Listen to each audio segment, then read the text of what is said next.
Hey friends.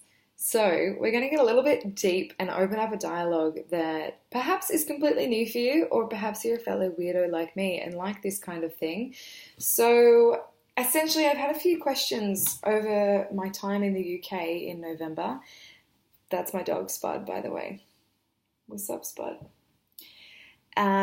Which I visited a few sacred sites and had quite a dense experience. And since then, it's opened up the channel to have these kinds of conversations around the theme of ancestral wounding and how we carry this trauma across generations, whether that's as a woman, whether that's our bloodline, or whether that's actually just energetically. So, something that we take on in our energy fields, perhaps because we haven't protected ourselves, or it's a part of our lesson in this lifetime to transmute that energy for others.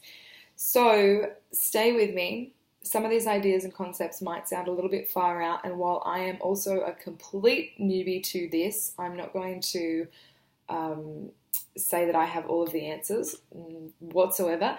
It's purely a really fascinating part of this journey that I love immersing myself into. So let this be simply a sharing of my experience and also some of the ideas that I'm familiar with, as well as the training that I've had in journey work processing and that kind of thing. And let's just tell stories. So, ancestral wounding, what is it? Essentially, we can, on a biological level, carry through trauma of our ancestors through something that's called traumatic transmission in psychology, which means that throughout the years of being a baby, while we're still in utero and we are conscious to what is happening around us and how our mother is feeling on a biological level, we're getting her hormone spikes, we're responding to the words that she's saying and the energy that it feels like. And up until the age of 7 or 8, when our ego is starting to develop and we get to create those filters instead of just being like a sponge taking everything as truth, we pick up these subtle and most of the time unconscious cues from the people that are around us, most likely our parents, our direct lineage, of the trauma that they've endured, whether that's them carrying from their parents or grandparents and so on and so forth, or their direct trauma themselves. So through the way that they act and respond, perhaps unconsciously, we take on those subtle cues and then begin to live that as our story. But there's also something else happening, which is more of a subtle level.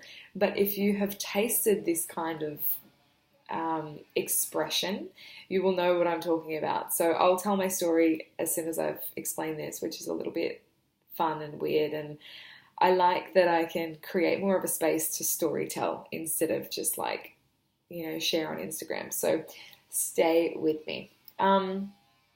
So on an energetic level, we are carrying the trauma, the wounds, the stories, the experiences, whether they're joyful or traumatic, within the cells of our body, because energy doesn't disappear, it simply changes form.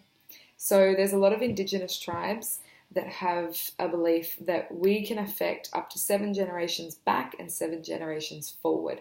And so they live their lives with this at the top of mind whenever they made a decision, whether that's about planting a crop or, moving to a new part of the continent or whatever. They kept this in mind, whereas I can probably tell for most of us, our parents and our grandparents weren't thinking of 7 generations forward, right, with the decisions that they were making. So if this is taken as gospel, then we are the carriers of energetic memory and information that has been with us for a really long time and continues incarnating into the next generation on an energetic level. So this doesn't have to be super woo-woo. Let's just play with this concept of what it means to carry on the stories of the people that we've come from, whether that's a culture, a race, a particular place, a job, a role, whether it's how women were treated in your family or whatever. You can be as specific or as general as possible when we think about these things. So, for example, I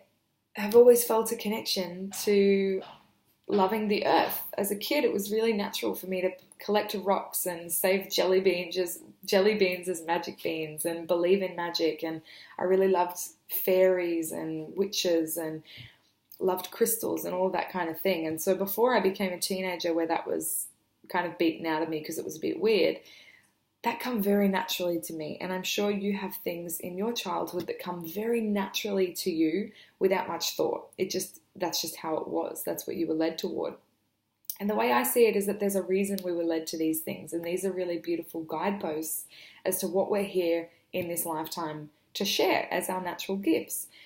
So for me, being in communion with the earth feels like a direct line to what my purpose is here in this lifetime, which comes so naturally as a child, right?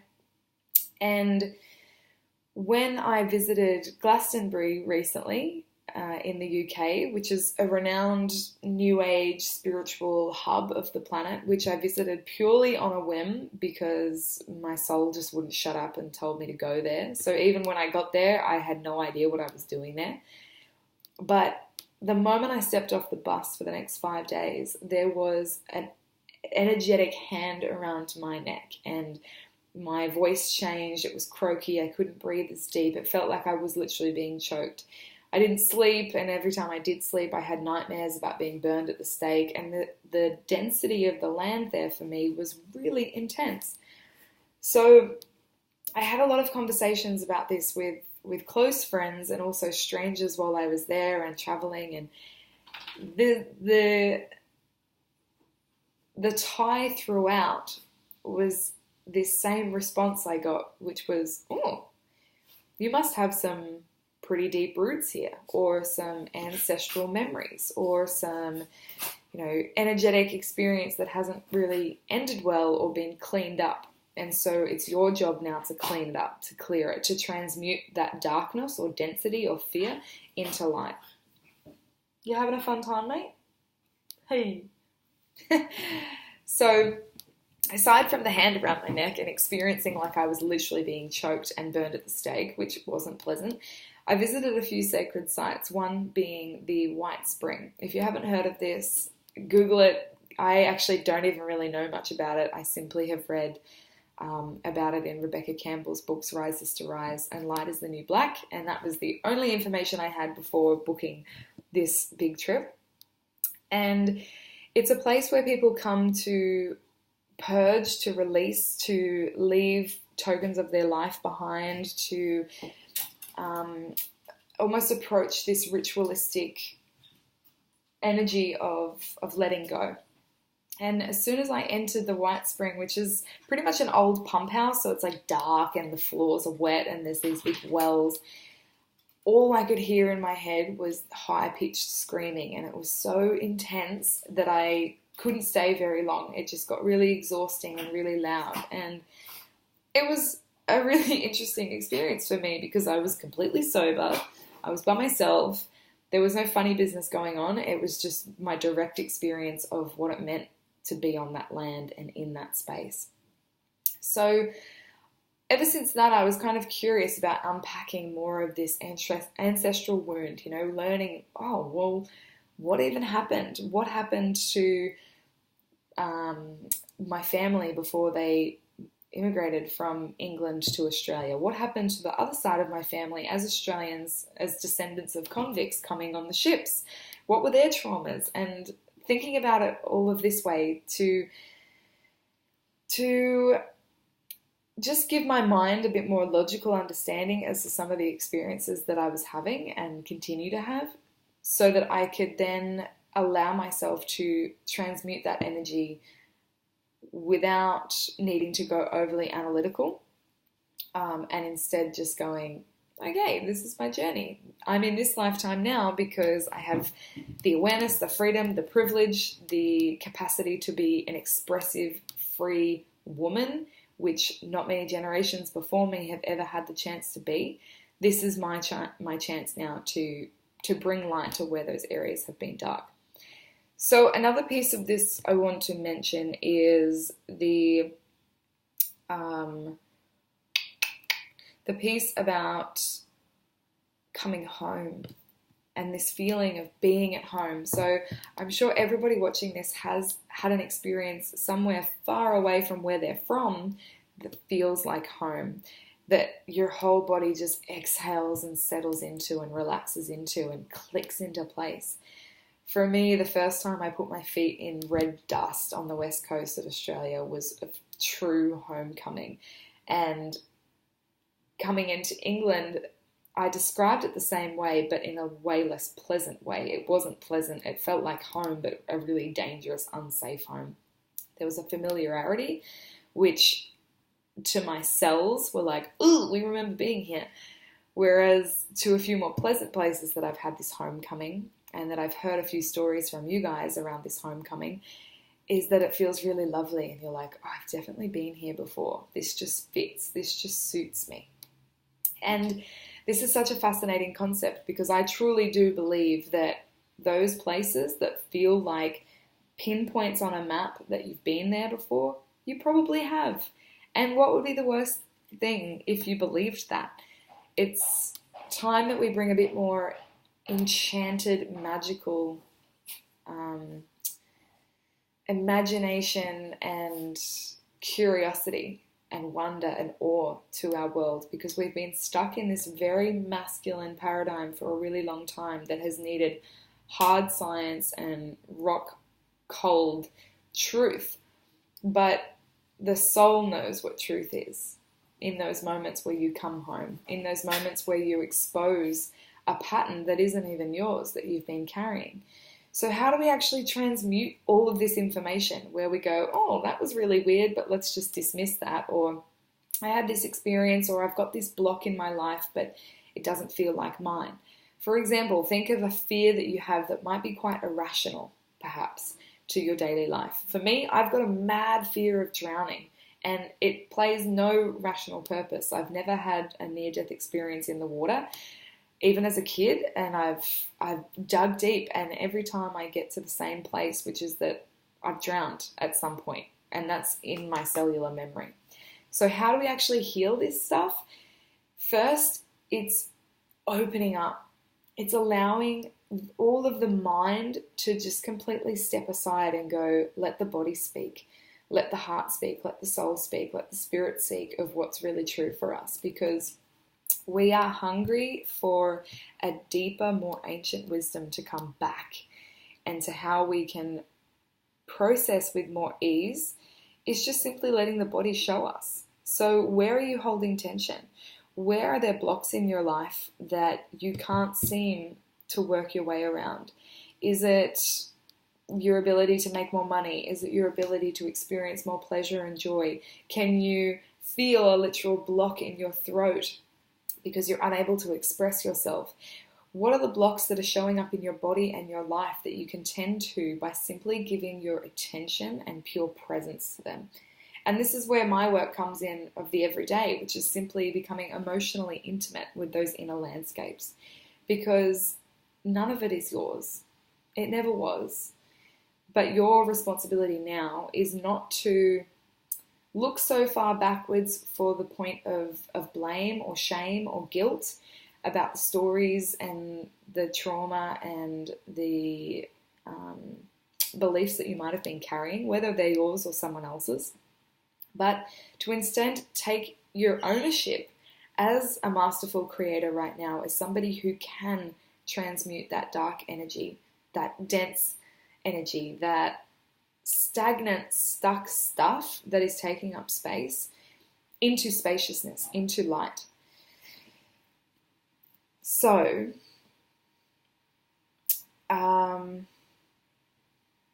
would love to know from you guys, have you had any of these experiences where you've been somewhere that just felt right, even if you've never even visited there before? Do you have a connection to something that doesn't really make sense? Do you have a recurring dream that you've never come to understand? And how can you approach all of these things with a little bit more magic, a little bit more wonder and curiosity, instead of just thinking, nope, I know the answer, it's fine, like let's just dismiss and bypass that? Where is there space for you to get really curious? Because there doesn't need to be an answer, but we start to heal when we get out of our own way. I would highly suggest tapping into a meditation practice if you don't have one already, where you're simply sitting in silence, or if you feel particularly led to a certain tradition of or style of music, whether that is, ritual kind of music from Peru or drumming music from the indigenous people of Australia or didgeridoo or something like that. Tap into a primal sound in a meditative space and just see where it takes you. This is purely a place to play now. We are safe enough and supported enough that we can have the ability now to transmute this energy for those who have all come before us that didn't have the chance to.